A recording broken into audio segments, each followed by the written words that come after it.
वो अपना जो था साउथ भी कॉन्कर कर सकते थे, बट क्योंकि वो कलिंगा वॉर के बाद इतने ज़्यादा अफेक्ट हो गए थे, he was deeply affected, that's why he decided to give up on wars. इसलिए उन्होंने साउथ को कॉन्कर करने का अपना माइंड, साउथ को कॉन्कर करने का जो उनका what do we call it mindset था, वो उन्होंने चेंज कर दिया और वो उन्होंने कॉन्कर करना छोड़ दिया। मतलब वो सोचने लगे अब मैं को कुछ नहीं करना है, जितना करना था मैं कर चुका हूँ already. So according to H.G. Wells है, he is the only military monarch on record who abandoned warfare after victory. इसका क्या मतलब है कि बेसिकली H.G. Wells ने एक बात कही थी कि वो पहले और इकलौते ऐसे राजा थे जिन्होंने वॉर करना, मतलब उन्होंने जिन्होंने गिव अप कर दिया था वॉर करने पे, जिन्होंने युद्ध करना छोड़ दिया था आफ्टर विनिंग अ वॉर, मतलब आफ्टर विक्ट्री। क्योंकि कलिंगा वॉर भी वो जीते थे, लेकिन फिर भी उन्होंने वॉर पे गिव अप किया, उन्होंने युद्ध करना छोड़ दिया, उन्होंने त्याग दिया। ये ऐसा पहली बार हुआ था और कोई पहला राजा था जिसने ऐसा काम किया था। Fortunately for us we have Ashoka's own words, जो उन्होंने बोला है, telling us of what he thought and what he did. हमें यहाँ पे थोड़ा लकी बोला गया है बेसिकली, क्योंकि इंडिया में जैसे कि आप जानते हो अशोका पिलर है इलाहाबाद में, तो हमारे पास ऐसे एविडेंसेस हैं, हमारे पास ऐसी मूर्तियाँ हैं, हमारे पास ऐसी कार्विंग्स हैं मेटल्स पे, पत्थरों पे अशोका के टाइम की, जिनसे हमें पता चलता है कि उन्होंने ऐसा क्यों किया था, ऐसे क्या रीजंस थे।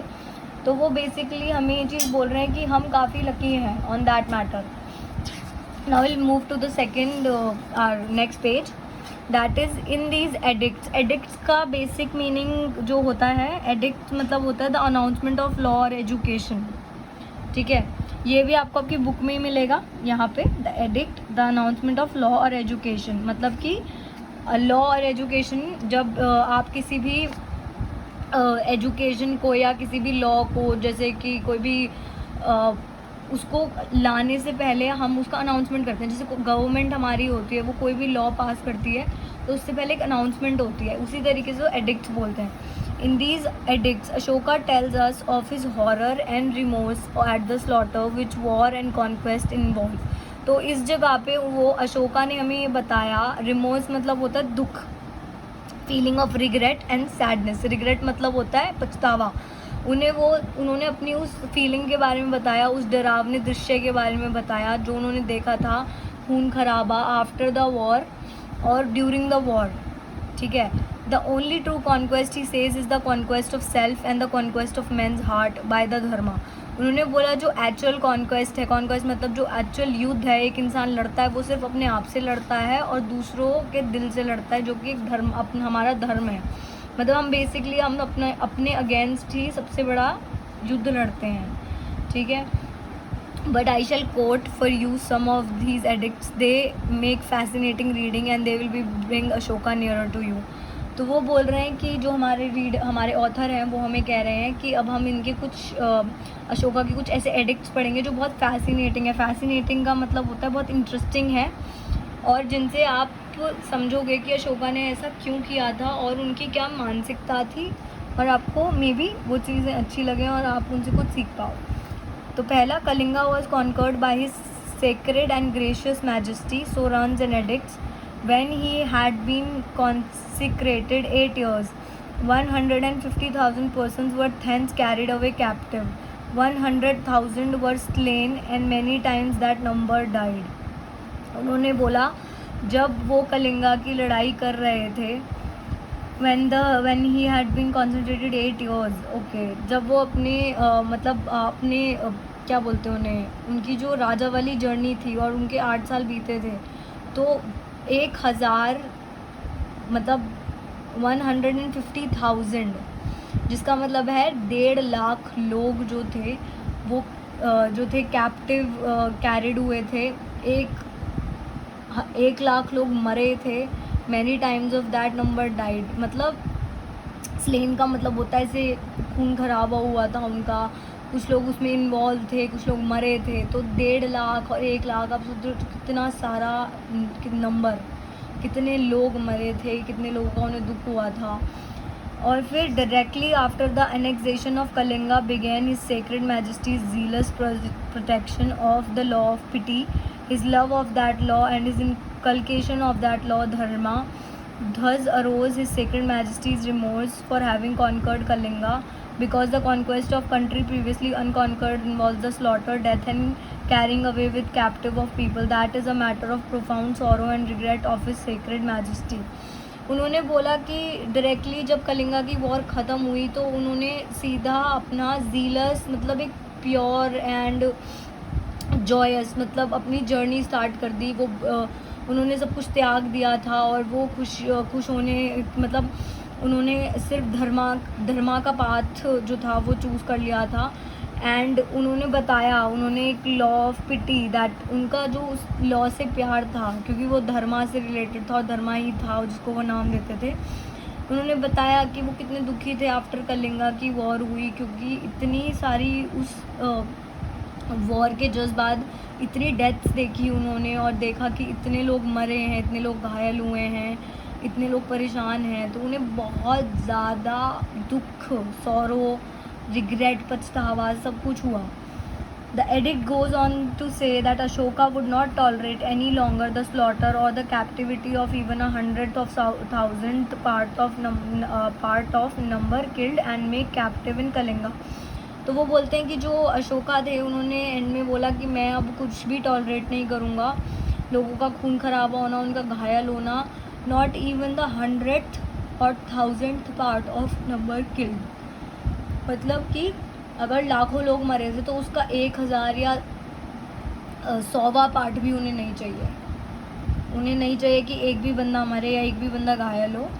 तो उन्होंने जो है ये सब चीज़ें छोड़ दी थी। Ashoka further explains that true conquest consists of the conquest of men's heart by the law of duty or pity, and to relate that he had already won such trivial victories not only on his own dominions but in distant kingdoms. उनका कहने का मतलब basically ये था इससे कि आपकी जो एक्चुअल लड़ाई होती है वो अपने आप से होती है और अपने दिल से होती है, क्योंकि आप और ये जो उन्होंने लिखा है ना कि of his own dominions but in distant kingdoms real victories, this means कि वो कहना चाहते हैं कि आप कितने सच्चे हो और कितने अच्छे इंसान हो, उसी से आप लोगों का दिल जीत सकते हो, आप लोगों के लिए अच्छे बन सकते हो, आप लोगों की भलाई कर सकते हो by being a good human.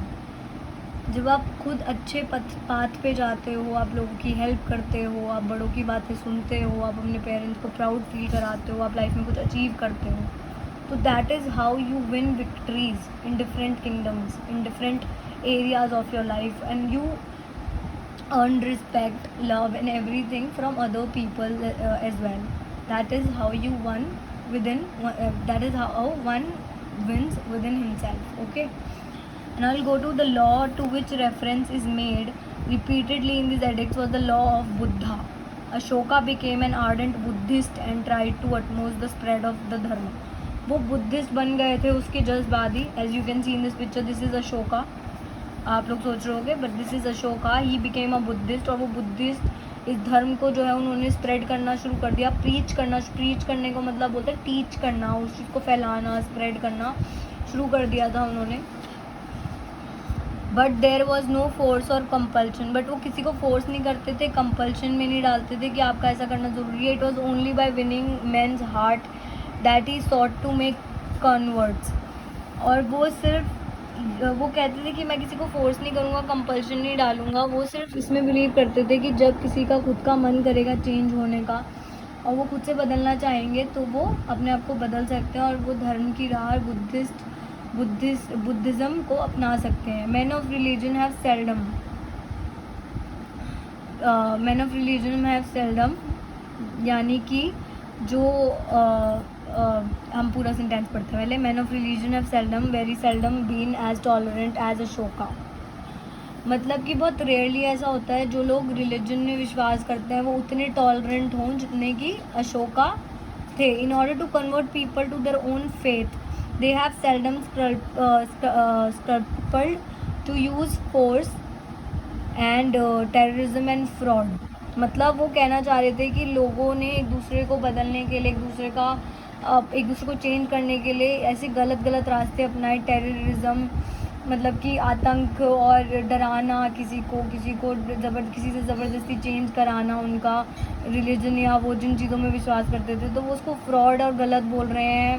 गलत मानते थे। The whole of history is full of religious persecution and religious wars in the name of religion and of God, perhaps more blood has been shed than in other day. तो वो बोलना चाहते हैं कि इतनी पहले हिस्ट्री में आप अगर जाओ तो इतनी वॉर्स हुई हैं इन द नेम ऑफ रिलीजन, और भगवान के नाम पे इतनी लड़ाइयाँ हुई हैं जितनी कभी किसी नाम पे नहीं, और उसी के चक्कर में इतना खून बहा है लोगों का जो कभी नहीं बहा। It is good therefore to remember how a great son of India, intensely religious and the head of powerful empire, behaved in order to convert people to his ways of thought। तो ये चीज़ हमें बहुत fascinating लगती है और हमें इस चीज़ से सीखना चाहिए कि जो इंसान, जो मतलब हम अशोका की बात कर रहे हैं, जिनके पास पूरा अपना किंगडम था, जो इतना सारा इंडिया कॉन्कर कर चुके थे ऑलरेडी, एक इतने बड़े एम्परर थे और इतने ज़्यादा रिलीजियस थे, वो भी एक रहा, उन्होंने भी ये सब छोड़ दिया युद्ध वगैरह, और वो एक बहुत शांति की राह पे निकल पड़े, धर्मा की तरफ निकल पड़े, क्योंकि उन्हें ये चीज़ समझ आने लगी कि ये इन सब में कुछ नहीं रखा, और उससे भी ज़्यादा वो ये चीज़ें लोगों को सिखाने लगे ताकि वो उनका भी नज़रिया बदल सकें। It is strange that any one should be so foolish as to think that religion and faith can be thrust down a person's throat at the point of sword or a bayonet।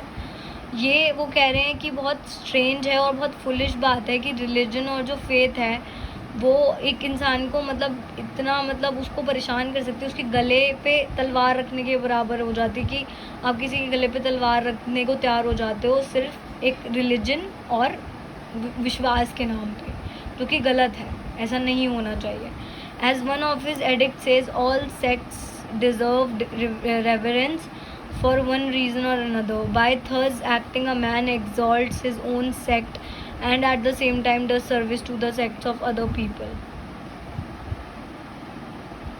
तो वो कहना चाहते हैं कि ऐसे कोई another reason से किसी वजह से है नहीं, बट हर एक इंसान रिस्पेक्ट डिज़र्व करता है, इज़्ज़त डिज़र्व करता है, वो भी डिज़र्व करता है और उसे हर किसी को देनी भी आनी चाहिए, क्योंकि हर एक इंसान दुनिया में अपनी अपनी जगह पे रिस्पेक्टफुल होता है और वो रिस्पेक्ट डिज़र्व करता है।